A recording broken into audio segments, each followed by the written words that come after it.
آداب دوستو، میں ہوں غالب کمال اور میں اپنے یوٹیوب چینل کے ذریعے آپ سے مخاطب ہوں، اور آج جس ٹاپک پر بات میں کرنے والا ہوں وہ غلامی ہے، اور مختلف مذاہب میں غلامی کا جو نظریہ ہے ہم اس کو دیکھیں گے، اور ہم یہ سوچنے کی کوشش کریں گے کہ جو بھی مذاہب خدا کی طرف سے عطا کردہ ہونے کا دعویٰ کرتے ہیں، کیا وہ واقعتاً خدا کی طرف سے مہیا کیے گئے مذاہب کہلانے کے لائق ہیں؟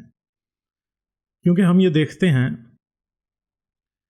کہ سامی ادیان، جن کو ہم ابراہیمی ادیان بھی کہتے ہیں، یہ ادیان جو ہیں یہ ابراہیم علیہ السلام سے منسوب سمجھے جاتے ہیں، کیونکہ ابراہیم علیہ السلام کو ان کی تدوین کرنے والے یا ان کے پہلے ماننے والے کے طور پر جانا جاتا ہے۔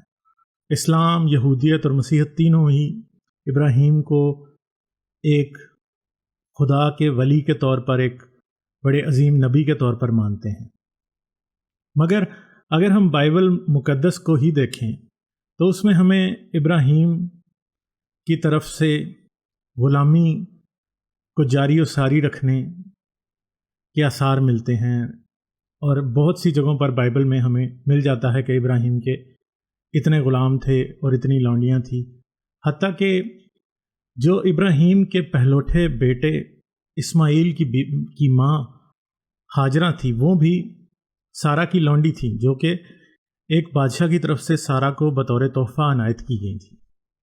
تو پھر بعد ازاں بائبل کے مطابق تو سارا جو ہیں وہ ابراہیم کی حقیقی بیوی تھیں، مگر ہاجرہ جو تھی وہ لونڈی تھی، اور انہیں ان کے بیٹے کو اسی باعث حضرت اسماعیل کو حضرت ابراہیم کی جائیداد میں کوئی حق دیا نہیں گیا، اور حتیٰ کہ ان کو گھر سے نکال دیا گیا، بے دخل کر دیا گیا، پانی کی ایک مشک اور چند روٹیاں دے کر بیابان میں بھٹکنے کے لیے چھوڑ دیا گیا، اور آخر کار ہاجرہ جو ہیں وہ بیابان میں بھٹکنے لگیں، اور پھر ان کو جو ہے ایک کنواں نظر آیا جس کی طرف انہیں ایک فرشتے نے توجہ دلائی، اور وہ جو ہیں وہ انہوں نے وہاں سے جا کر اپنے بیٹے کے لیے اور خود کے لیے پانی لیا۔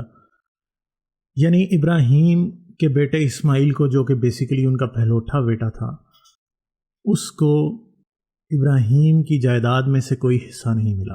ابراہیم انتہائی امیر آدمی تھے، حضرت ابراہیم، اور ان کے پاس بے شمار اونٹ، گھوڑے، بھیڑ بکریاں، غلام، نوکر چاکر تھے، مگر اسماعیل کو اس میں سے کوئی حصہ نہیں ملا۔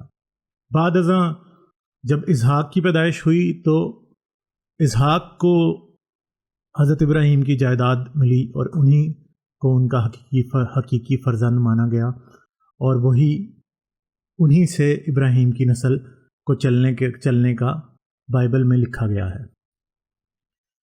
پھر اس کے بعد ہم حضرت موسیٰ کی طرف آتے ہیں، اور بائبل کی کتاب، بائبل کے عہد نامہ عتیق میں لکھا گیا ہے کہ موسیٰ اور فرعون کا جو بیسک تنازعہ تھا، یا جو بیسک آرگیومنٹ تھا، یعنی بیسک کانفلکٹ جو تھا، وہ یہی تھا کہ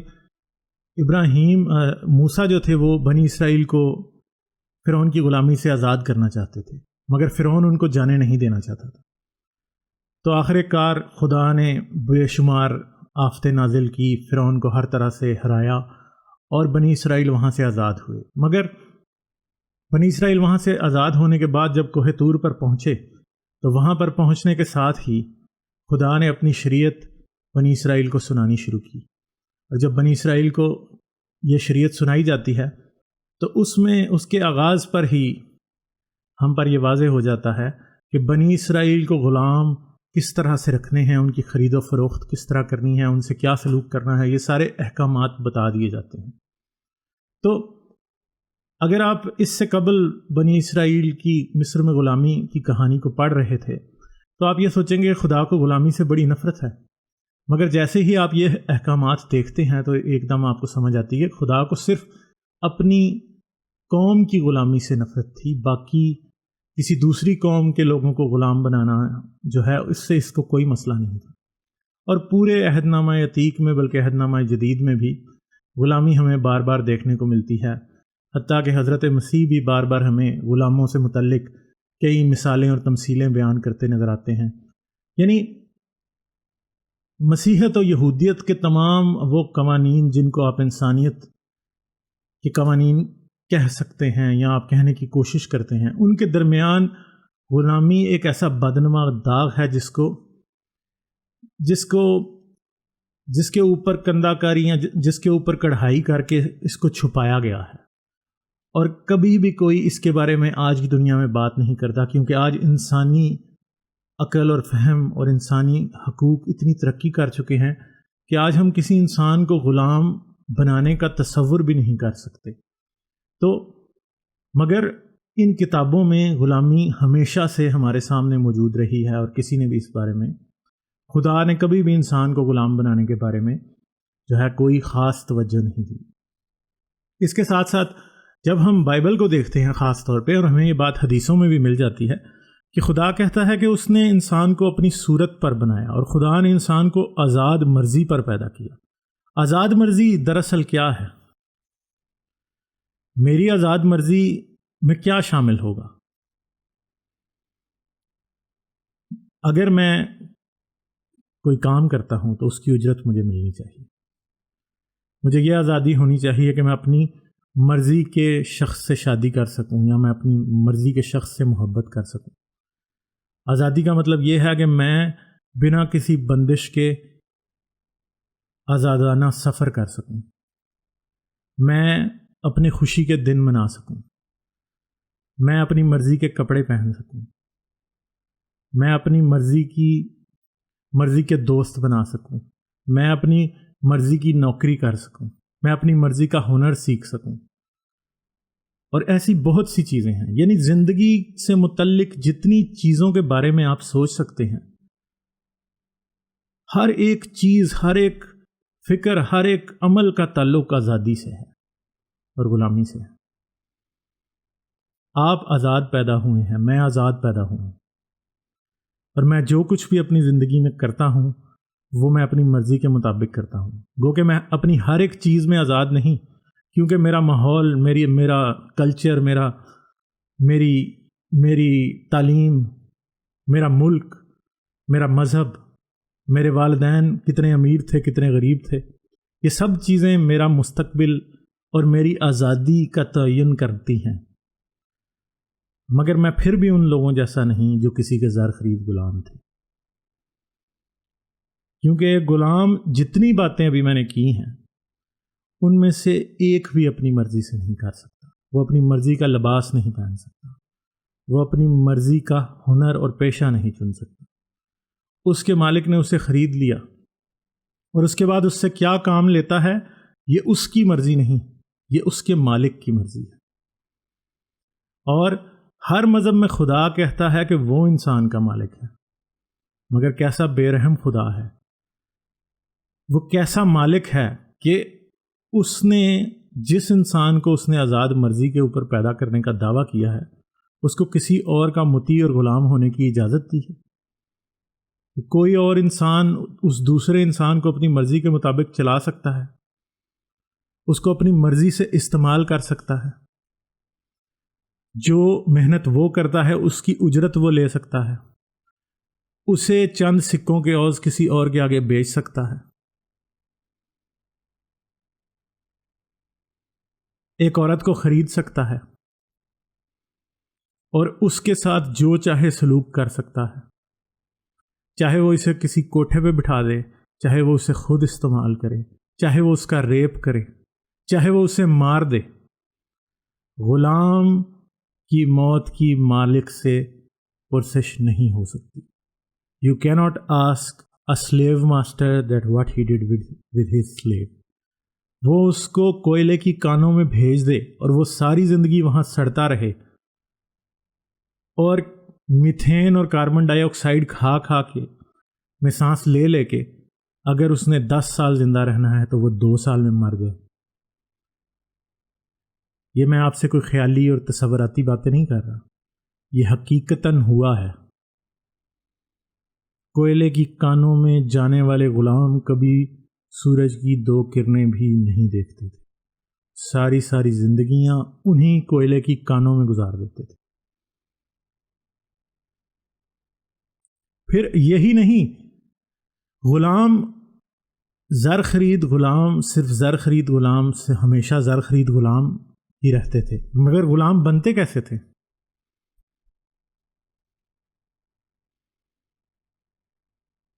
کوئی آپ پر حملہ آور ہوا، آپ کے وہ بہت طاقتور تھا، وہ آپ کے شہر پر حملہ آور ہوا اور آپ کے شہر میں آگ لگائی، اینٹ سے اینٹ بجائی، جتنا مال اسباب آپ کے پاس تھا لوٹ لیا، آپ کے کھانے کے گوداموں سے ہر چیز نکال لی، مگر اس پہ بس نہیں ہوتی تھی، یہ اختتام نہیں تھا،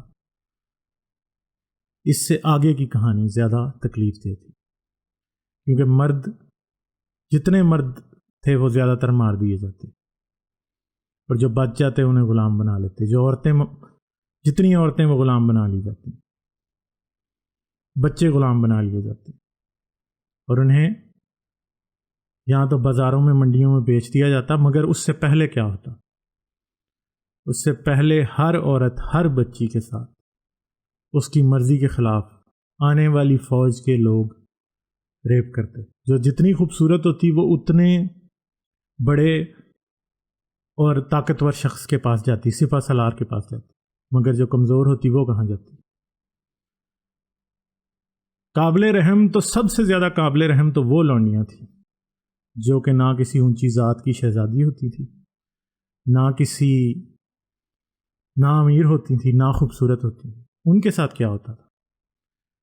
1 سال سے محاصرہ کیے بیٹھی فوج کے لوگ، کے مرد، جنہوں کو 1 سال میں کوئی موقع نہیں ملا کہ وہ اپنی جنسی تسکین حاصل کر سکے، کیا ایک ہی لونڈی کے ساتھ ایک رات میں 10 آدمی ریپ کرتے ہوں گے؟ یقیناً کرتے ہوں گے، بلکہ ضرور کرتے ہوں گے۔ اور آپ یہ نہ سمجھیں کہ وہ عورت 40 سال، 30 سال، 20 سال کی ہے، وہ بچی 9 سال، 8 سال، 10 سال کی، 6 سال کی، 5 سال کی بھی ہو سکتی ہے، کیونکہ جو حملہ کرنے آئے ہیں، جنہوں نے تلواریں اٹھائی ہیں اور مردوں کو مار دیا، آپ کیا سمجھتے ہیں عورتوں کے ساتھ وہ رحم کریں گے؟ کبھی بھی نہیں کر سکتے، یہ ہو ہی نہیں سکتا۔ آپ کی خام خیالی ہے کہ کسی کتاب میں یہ لکھ دیا جائے کہ فلاں آیا اور اس نے جنگ کی، اور جنگ کرنے کے بعد شہر میں آیا، لوگوں کو لونڈیاں اور غلام بنایا، مگر لونڈی اور غلاموں کے ساتھ بہت اچھا سلوک ہوا۔ آپ بے وقوف ہیں۔ کیا آپ حقیقت سے اپنے نظریات اور اپنے عقائد کے لیے حقیقت سے آنکھیں چرانا، کیا آپ کو نیکی محسوس ہوتا ہے؟ کیا نیکی یہی ہے کہ اپنے مقدس نظریات کے ہر گناہ کو معاف کر دیا جائے، اس سے نظر ہٹا لی جائے، اس سے صرف نظر کر لیا جائے، آپ دوسری طرف دیکھنے لگیں؟ کیا آپ کو برائیاں صرف دوسرے معاشروں میں، آپ کو ہندوؤں میں اور آپ کو یہودیوں میں برائیاں نظر آتی ہیں؟ کیا مسلمان یہ نہیں کر سکتے؟ آج جب آئسس کے اور بوکو حرام کے مسلمان عورتوں کو لونڈیاں بناتے ہیں، اور ایک لونڈی 600 مردوں کے ساتھ 2 سال میں ریپ، 2 سال کے عرصے میں 600 مردوں سے ریپ کرواتی ہے، مسلمان کہتے ہیں کہ بوکو حرام اور آئسس والے تو مسلمان ہی ہیں، آپ ان کو دائرہ اسلام سے خارج کر دیتے ہیں، مگر وہ تو مجاہد اسلام ہیں، وہ تو جہاد کے معاملے میں سنت رسول بلکہ سنت صحابہ پر عمل کر رہے ہیں۔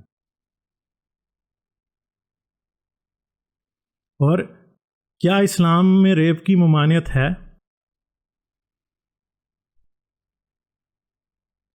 مطلب ریپ ہوتا کیا ہے؟ کیا آپ نے کبھی سوچا ہے کہ ریپ کیا ہوتا ہے؟ ریپ ایک عورت کی بے بسی کی انتہا ہوتی ہے۔ مرد اس بے بسی کو شاید کبھی بھی محسوس نہیں کر سکتا۔ بطور مرد آپ کبھی بھی اس طرح کی بے بس صورتحال سے دوچار شاید بہت ہی مشکل ہے آپ ہوں۔ اور میرے خیال میں پھر پھر آپ سوچیں کہ ایک شخص نے آپ کا ریپ کیا ہے اور بعد میں آپ اسی کے بچے سے حاملہ ہو جائیں، یعنی آپ اس بچے کو بھی پالیں جو کہ نہ آپ نے چاہا تھا پیدا ہو، اور مگر وہ پیدا ہوا، نہ وہ مرد آپ سے محبت کرتا ہے، نہ آپ اس کی شکل دیکھنا چاہتی ہیں، مگر اس سے آپ کی اولاد بھی ہو رہی ہے۔ بے بسی کی اس سے بڑی انتہا کیا ہو؟ مگر یہ سب کچھ ہوتا رہا۔ غزوات اور مروات کی ہسٹری اٹھا کے دیکھ لیں، نبی آپ تبری، بخاری، ابن ہشام اٹھائیں، دیکھیں، ترمذی دیکھیں، حدیثیں ڈھونڈیں، آپ کو پتہ چلے گا کہ کس کس کے ساتھ کیا کیا ہوا۔ مگر شاید آپ کبھی بھی یہ سوچنے کی زحمت نہیں کریں گے، کیونکہ شخصی طور پر اپنے آپ کو کسی دوسرے شخص کی حالت میں رکھ کر اس کو محسوس کرنا، یہ دنیا کا سب سے مشکل کام ہے، مگر یہی انسانیت کی معراج ہے۔ اور یہ ایک وہی انسان کر سکتا ہے جس میں انسانیت ہے، اور انسانیت یہ سب مضمون سے اوپر ہے، کیونکہ انسانیت سے پہلے انسان کو حقیقی آزادی کسی نے نہیں دی۔ شخصی آزادی کیا ہے؟ شخصی آزادی یہی ہے کہ ایک مرد کو جتنی آزادی، دیکھیں اگر آپ شخصی آزادی کی بات کرتے ہیں اور آپ سمجھتے ہیں کہ ایک مرد جو ہے، آپ سوچیں کہ پاکستان کے معاشرے میں رہتے ہوئے، ہندوستان کے معاشرے میں رہتے ہوئے ایک مرد کو کیا کیا آزادیاں حاصل ہیں، وہ کیا کر سکتا ہے اور وہ کیا نہیں کر سکتا۔ درجہ بدرجہ آپ دیکھ سکتے ہیں، کھیتوں میں کام کرنے والا مزدور آدمی جو ہے، اس کو کیا آزادی حاصل ہے، ایک جاگیردار کو کیا آزادی حاصل ہے، ایک سیاستدان کو، ایک فوجی کو کیا آزادی حاصل ہے، ایک حکمران کو کیا آزادی حاصل ہے، پولیس والے کو کیا آزادی حاصل ہے۔ پھر آپ اسی کھیتوں میں کام کرنے والے مرد کے مقابل ایک عورت کو کھڑا کریں جو کھیتوں میں کام کرتی ہے، جو بھی کسی کی مظاہرہ ہے، جس طرح وہ کسی کا مظاہرہ ہے، تو پھر آپ دیکھیں اس کو کیا آزادی حاصل ہے۔ پھر آپ اس سے تھوڑے اوپر درجے پر چلے جائیں، پھر سوچیں کہ ادھر عورت کو کیا آزادی حاصل ہے۔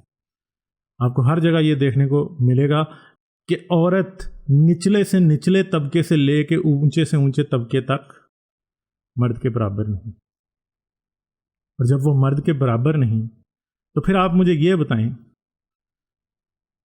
کہ پھر تو سب انسان برابر نہ ہوئے۔ اور مذہب تو بارہا کہتا رہتا ہے کہ مرد عورت پر حکمران ہیں، کیونکہ مردوں نے اپنے مال خرچے ہیں، عورتیں صرف ان کی کھیتیاں ہیں۔ تو آپ کیا سمجھتے ہیں؟ کیا خدا نے سب انسان برابر پیدا کیے ہیں؟ تو خدا نے کیوں برابر نہیں پیدا کیے؟ اور اگر واقعی مرد اور عورت جسمانی طور پہ طاقت میں ایک دوسرے کے برابر نہیں، تو کیا خدا یہ نہیں جانتا تھا؟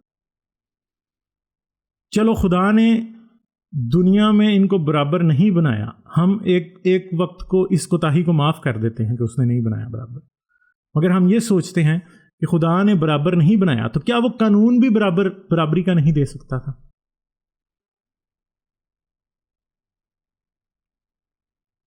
کیا وہ یہ نہیں کہہ سکتا تھا کہ چلو ایک مرد چار عورتوں سے شادی کر رہا ہے، ہم دیکھ رہے ہیں، مگر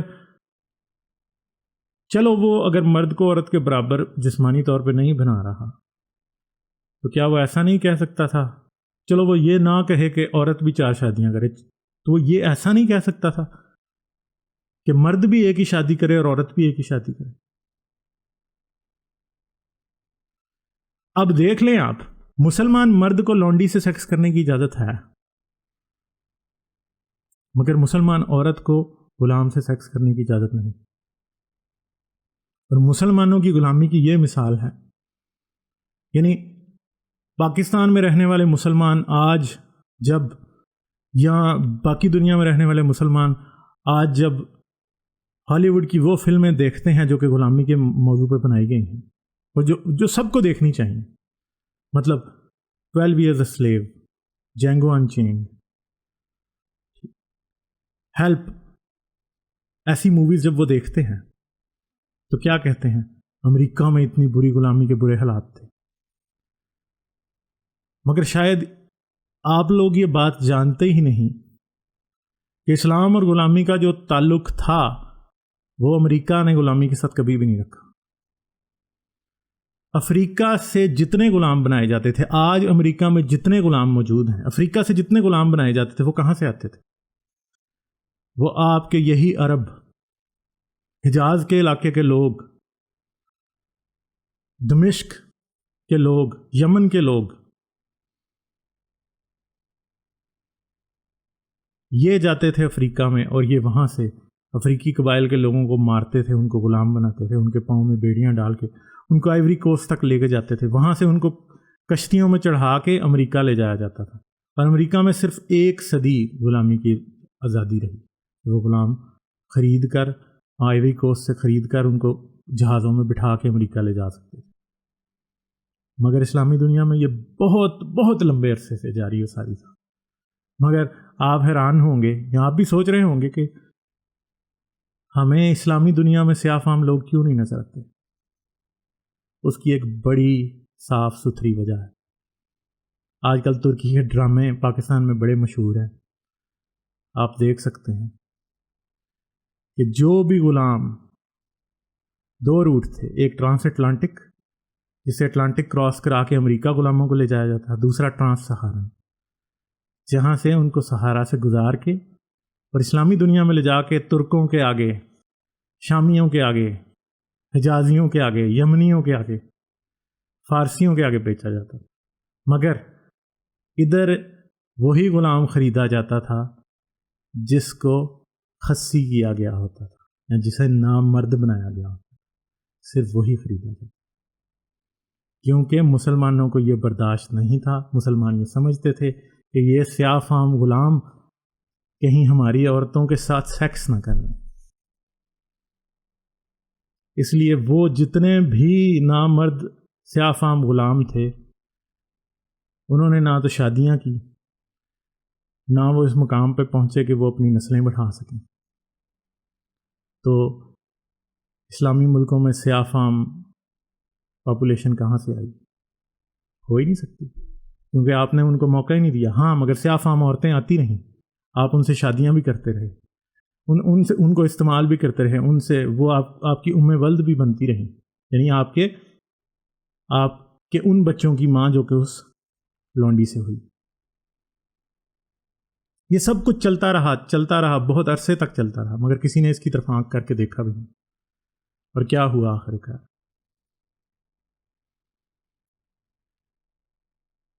اسلامی دنیا میں غلامی 2004-2010 تک جاری تھی۔